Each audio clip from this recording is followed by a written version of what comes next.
जो नेपाल में दृश्य देखने को रोड पे मिला है, जो बांग्लादेश में देखने को मिला है, जो श्रीलंका में देखने को मिला है, वही दृश्य आपको बिहार के रोड पर भी देखने को मिलेगा। हमारे काउंटिंग से जुड़े हुए हमारे पदाधिकारी हैं, उनसे बड़ी विनम्रता के साथ मैंने हाथ जोड़ करके विनती की है कि आप ईमानदार हैं कि बेईमान हैं। अब इसके हम गहराई में नहीं जाना चाहते हैं। सभी पदाधिकारी बेईमान नहीं है। 20, 22, 25% ऐसे ही पदाधिकारी हैं जो उसमें ईमानदार हैं, लेकिन रोड पर भी देखने को मिलेगा और आम जनता, आम पब्लिक, आम आवाम के लोग आपको रोड पर उतरे हुए दिखेंगे। तो भाई हम देखिए, वर्ष 2020 में जिस तरह से वर्तमान सरकार ने कुकृत्य किया, नालंदा जिला में हमारा हिलसा एक सीट है, जबरदस्ती हमारे कैंडिडेट को हरा दिया गया। वो जीता हुआ कैंडिडेट था, अनाउंसमेंट भी हो चुका था। उसी तरह से भोरे में भी हमारे कैंडिडेट जीत चुके थे, उसको जबरदस्ती हरा दिया गया। परिहार में वही घटना देखने को मिला और इसके अतिरिक्त पूरे बिहार में 10 जगह ऐसे हुए जहां हमारे कैंडिडेट जीत चुके थे, लेकिन उसको दबाव बनाते हुए यहाँ के पदाधिकारियों द्वारा वहां पे हमारे कैंडिडेट को हरा दिया गया। और अभी देखिए क्या हुआ।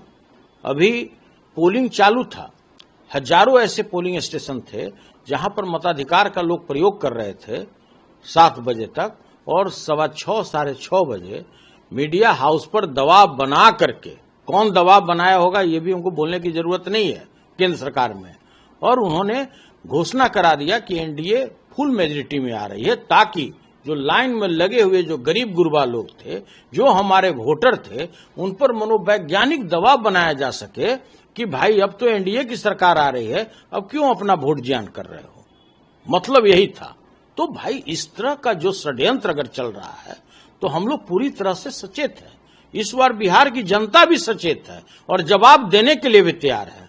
इसलिए मैंने सभी जो हमारे काउंटिंग से जुड़े हुए हमारे पदाधिकारी हैं, उनसे बड़ी विनम्रता के साथ मैंने हाथ जोड़ करके विनती की है कि आप ईमानदार हैं कि बेईमान हैं। अब इसके हम गहराई में नहीं जाना चाहते हैं। सभी पदाधिकारी बेईमान नहीं है। 20, 22, 25% ऐसे ही पदाधिकारी हैं जो उसमें ईमानदार हैं, लेकिन जो गलत ढंग से जो पोस्टिंग पाए अभी चुनाव के जस्ट पहले, और उनको रिटर्निंग अफसर इस कार्य के लिए ही बनाया गया कि आप जो हमारे टायर्ड और रिटायर्ड अफसर हैं उनके कहने पर आप काम कीजिएगा। तो हम उनको सचेत कर देना चाहते हैं, उनको हम सावधान करा देना चाहते हैं कि जो पब्लिक 80,000, 1 लाख पब्लिक जिस व्यक्ति को मैंडेट दिया है, जिसको जिताने के लिए वोट दिया है, अगर आप उसको हराते हैं तो या तो मेरा कैंडिडेट बाहर आएगा या फिर आप वहां बाहर आइएगा। और आपको उसके बाद जो नेपाल में दृश्य देखने को रोड पे मिला है, जो बांग्लादेश में देखने को मिला है, जो श्रीलंका में देखने को मिला है, वही दृश्य आपको बिहार के रोड पर भी देखने को मिलेगा। और आम जनता, आम पब्लिक, आम आवाम के लोग आपको रोड पर उतरे हुए दिखेंगे।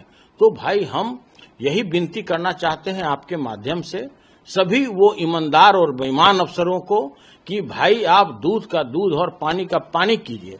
आप किसी के कहने पर गुमराह मत होइए। आपके भी परिवार हैं, आपके भी बाल बच्चे हैं, आपके भी परिजन हैं। तो भाई आप इतनी बड़ी गलती मत कीजिए जो वर्ष 2020 में कुछ पदाधिकारियों ने किया है, जीते हुए कैंडिडेट को हरा दिया। तो हम लोग बिल्कुल इसके लिए सचेत हैं और हम आप लोगों से भी आग्रह करते हैं कि आप कोई वैसा काम नहीं कीजिए जो जनमानस के विरोध में हो, जिसको जनता कबूल नहीं कर रही है। आज बिहार के लोग आज बेरोजगारी के विरुद्ध में वोट दिए हैं, पलायन के विरुद्ध में वोट दिए हैं, जो व्याप्त भ्रष्टाचार है प्रत्येक ब्लॉक में, प्रत्येक अनुमंडल में, जहां मृत्यु प्रमाण पत्र लेने के लिए भी रिश्वत देने पड़ते हैं, उसके विरुद्ध में लोगों ने वोट किया है। 72 से 75 लाख नए लोगों ने वोट किया है, युवा वर्ग ने वोट किया है, वो अपने रोजगार के लिए वोट किया है। जो हमारे लीडर आदरणीय तेजस्वी यादव जी का जो विजन है कि हम किसानों के लिए ये काम करेंगे, महिलाओं के लिए करेंगे, युवाओं के लिए करेंगे, और वैसे बेरोजगार लोग जिस प्रत्येक परिवार में हम सरकारी नौकरी देंगे, लोग इसके लिए बढ़ चढ़कर वोट किए हैं। आज तक के इतिहास में कभी भी 69% वोट पोल नहीं हुआ है, पहली बार पोल हुआ है। तो कहीं सुने हैं क्या कि भ्रष्टाचारी को बढ़ावा देने के लिए लोग वोट किया हो, पलायन को बढ़ाने के लिए लोग वोट दिया हो, जो बेरोजगारी है उसको बढ़ाने के लिए वोट दिया हो।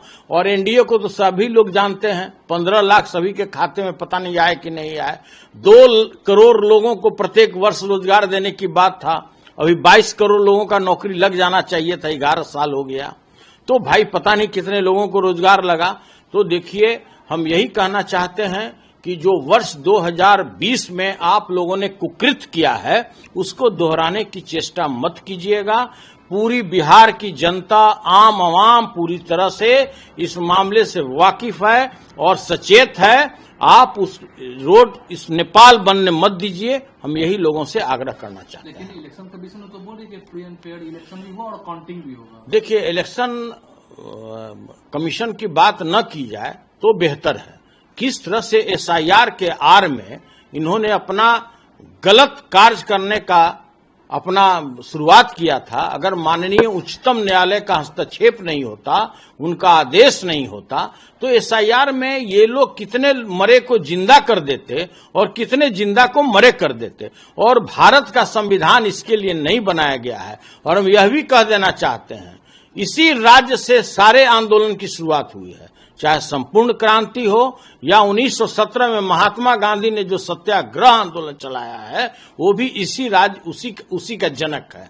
तो हम ये कहना चाहते हैं, सभी पदाधिकारियों से हाथ जोड़कर विनती करते हैं, जो काउंटिंग कार्ड से जुड़े हुए लोग हैं, कि अगर आप किसी भी प्रकार का अगर जीते को हराते हैं तो या तो आप काउंटिंग स्टेशन से बाहर आइएगा या फिर मेरा उम्मीदवार आएगा।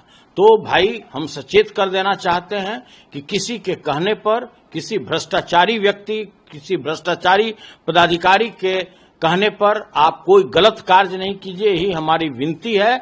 और आप बिहार के रोड को नेपाल बनाने से बचाइए। क्या लगता है कल आपको कि बदलाव होगा?